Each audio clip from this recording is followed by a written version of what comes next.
Hello everyone. So in this video, I am going to talk about that why you should not focus on the plan B when you are giving your first 2-3 attempts in UPSC. First of all, let's say UPSC का exam fill करते हैं, exam form fill करते हैं 5 lakh candidates and 5 lakh appear होते हैं. ठीक है, तो अपीयर करते हैं वो प्रीलिम्स में. तो उसके बाद क्या होता है, except the 15,000 people who qualify for the mains, जो 4,85,000 है वो क्लियर नहीं कर पाते हैं प्रीलिम्स. तो अब except the 1 lakh candidates among the failed candidates in the prelims, 3,85,000 people are definitely going to think about the plan B jobs. Okay, तो अब यहाँ पे क्या है कि मैं प्रिविलेज कैंडिडेट्स की बात नहीं कर रही हूँ. वो जो 1 लाख पीपल है जो प्रिविलेज कैंडिडेट है, जिनके पास either they have secured their plan B job already और their financial stability is so good and they belong to the privilege family. तो वो सोचते नहीं है प्लान बी जॉब्स के बारे में and they definitely focus on the UPSC only. ठीक है, अब ये जो 3,85,000 पीपल है वो प्लान बी जॉब में जब फोकस करते हैं तो क्या होता है, जब प्रीलिम्स का रिजल्ट जब आता है इधर मई में या फिर जून में, तो उसके जो तुरंत बाद 3-4 महीने हैं तो वो प्लान बी जॉब को देते हैं. ठीक है, तो let's say June, July, August and सितंबर उन्होंने प्लान बी जॉब्स के लिए दिया. और जो सितंबर में ही मैक्सिमम प्लान बी जॉब्स होते हैं like NABARD, RBI grade B and banking exams. ठीक है, तो अगर आप सिर्फ इन जॉब्स के लिए प्रिपेयर कर रहे हैं जो नबार्ड, आरबीआई और बैंकिंग जॉब्स है, तो आप इन 4 महीनों के बाद लेट्स से आप फ्री हो जाते हैं. तो लेकिन ये जो 4 महीने हैं जब आपको मेंस के लिए तैयारी करनी होती है तो वो आपका टाइम यहाँ पे इन्वेस्ट हो जाता है या फिर कहूँ वेस्ट हो जाता है. इन केस अगर आपका प्री इन एग्जाम्स में क्लियर हो जाता है तो फिर डेफिनेटली आप मेंस की तैयारी करते हैं और वो उनका मेंस नवंबर या दिसंबर में होता है और रिजल्ट आता है जनवरी में. और अगर आपका क्लियर हो जाता है वेल एंड गुड, और इन केस आपका क्लियर नहीं होता है तो आप क्या करते हैं, फिर से आप प्रीलिम्स की तरफ भागते हैं कि आपको यूपीएससी अटेम्प्ट करना है. और फिर क्या होता है, यहाँ पे आप एक ट्रैप में फंस जाते हैं. ठीक है, क्योंकि आपका नीदर आपका मेंस प्रिपेयर्ड है और ना ही आप प्रीलिम्स के लिए उतने अच्छे से प्रिपेयर है, क्योंकि प्रीलिम्स आपका लास्ट टाइम भी नहीं हो पाया था. ओके, तो अब ये बाकी बैंकिंग जॉब्स के बारे में बात की. इन केस अगर हम पीसीएस एग्जाम्स की बात करते हैं, वेरियस स्टेट सर्विसेज एग्जाम्स जो होते हैं, तो उनका तो कोई शेड्यूल भी नहीं होता है. ठीक है, वो ईयर के किसी भी मंथ में कंडक्ट करवाए जाते हैं, तो उनका कोई शेड्यूल ही जब नहीं होता है तो वहां पे आप ना तो यूपीएससी की तैयारी कर पाते हैं ठीक से, और जब आप पीसीएस की तरफ भागते हैं तो जब पीसीएस एग्जाम कंडक्ट भी करवाए जाते हैं तो डेफिनेटली एंड मोस्ट प्रोबेबली वो कैंसिल हो जाते हैं या फिर बहुत सारी चीजें होती है उनमें भी. ठीक है, या तो आपका क्लियर हो जाता है तो फिर आप मेंस देते हैं और फिर आपका यूपीएससी का वो साइकिल छूट जाता है. ठीक है, और इन केस अगर आपका क्लियर नहीं होता है तो फिर से आपकी एंग्जाइटी पीक पे पहुंच जाती है एंड जब आप होश में आते हो तब आपको पता चलता है कि आपको यूपीएससी का प्रीलिम्स देना है, फिर से आप एक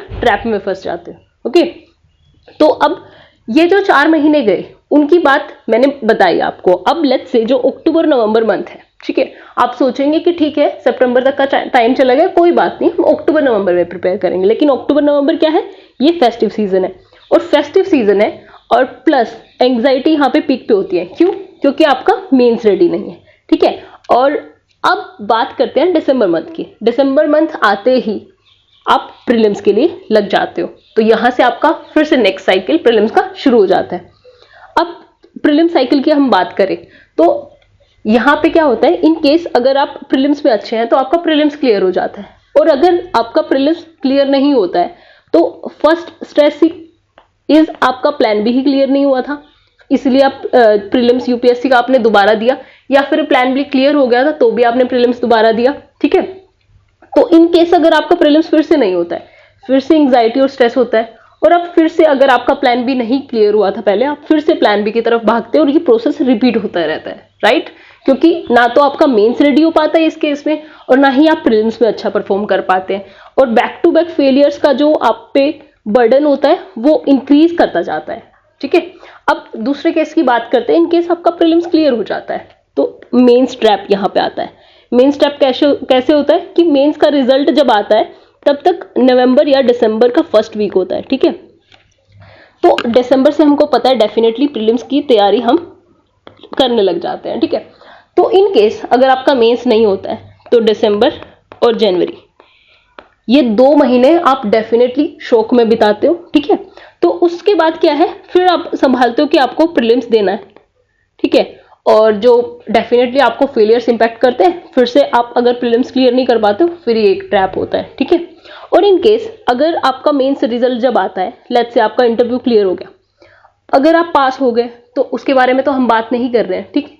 लेकिन इन केस आप पास नहीं होते हो, यहाँ पे फिर से एक ट्रैप होता है, क्योंकि जब इंटरव्यू का रिजल्ट आता है तो वो लास्ट मंथ में आता है जब आपका प्रीलिम्स बहुत नजदीक होता है। या तो 1 महीने का टाइम होता है प्रीलिम्स के बीच और इंटरव्यू के रिजल्ट, फाइनल रिजल्ट के बीच, या फिर कभी कभी तो 10 दिन का भी टाइम होता है, ठीक है।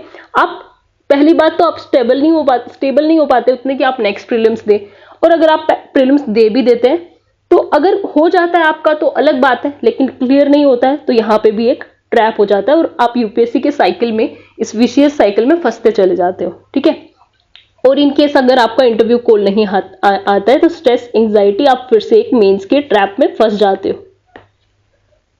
ओके, तो अब बात करते हैं जो 1 या 2 से ज्यादा अटेम्प्ट जो दे चुके होते हैं यूपीएससी में। पहली बात तो आप इतना पढ़ चुके होते हैं कि आप इतने पैशनेट हो जाते हैं इस जॉब के बारे में, आप पीछे ही नहीं हट पाते हो, ठीक है। You are unable to back step, ठीक है, आप बैक स्टेप ही नहीं कर पाते हो, ठीक है। तो अब ये जो विशेष साइकिल है यूपीएससी का, ये सेम रहता है फॉर द 4,85,000 कैंडिडेट्स। जो 15,000 जो प्रीलिम्स दे रहे हैं वो या तो मेंस के ट्रैप में अटक जाते हैं या फिर वो इंटरव्यू के ट्रैप में आ जाते हैं, ठीक है। लेकिन ये जो 4,85,000 कैंडिडेट्स हैं डेफिनेटली वो प्रीलिम्स के ट्रैप में फंस जाते हैं, ठीक है। अब एक्सेप्ट द 5,000 जो 15,000 है, अब हम उन 15,000 की क्यों बात नहीं कर रहे हैं, क्योंकि वो प्रिविलेज कैंडिडेट्स होते हैं मैक्सिमम। तो वो प्रिविलेज कैंडिडेट कैसे होते हैं, या तो उनका डायरेक्ट कॉन्टेक्ट होता है किसी टीचर के साथ या फिर किसी मेंटर के साथ, या फिर उनके फैमिली मेंबर में कोई ना कोई सर्विसेज में होता है, ठीक है। तो ये ट्रैप के बारे में मैंने आपको बताया, लेकिन what can be the solution to it, ठीक है। अब सॉल्यूशन के बारे में बात करते हैं।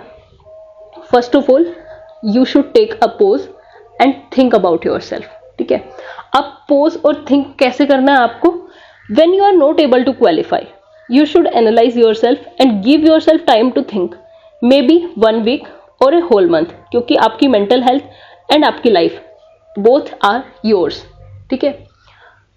तो this is the time you should think about yourself and UPSC अगर in case आपका फर्स्ट अटेम्प्ट में नहीं होता है और आप बहुत ज़्यादा स्ट्रेस्ड हैं तो आई विल से कि एक अटेम्प्ट आपको स्किप कर देना चाहिए, और जब आप अच्छे से प्रिपेयर कर चुके हो तभी आपको नेक्स्ट अटेम्प्ट देना चाहिए। अदरवाइज ये जो प्रीलिम्स का ट्रैप है या फिर मेंस का ट्रैप है, आप इसमें फंसते चले जाते हो और डेफिनेटली वो आपकी मेंटल हेल्थ पे और आपकी पर्सनल लाइफ पे बहुत अफेक्ट करता है आपको। And next can be either you start after securing a plan B job और try it only when it is a matter of survival. तो प्लान बी आप तभी ट्राई करें जब आपको लगता है कि आपकी फाइनेंशियल स्टेबिलिटी ही नहीं है, तभी आप प्लान बी जॉब के बारे में जा सकते हो। इन केस जब आप प्लान बी जॉब की तरफ जा भी रहे हो तो आप डेफिनेटली एक बार सोचें कि क्या आपका मेंस रेडी है, क्या आप प्रीलिम्स के लिए प्रिपेयर्ड हो, तभी आपको अटेम्प्ट देना चाहिए। अदरवाइज आई विल से कि जो फेलियर्स आपको बैक टू बैक मिलते हैं ना, वो आपको बहुत इंपैक्ट करते हैं और आपकी मेंटल हेल्थ बहुत खराब होती है उससे। So this was all from my side. I hope I could make you understand the things out. So thank you so much.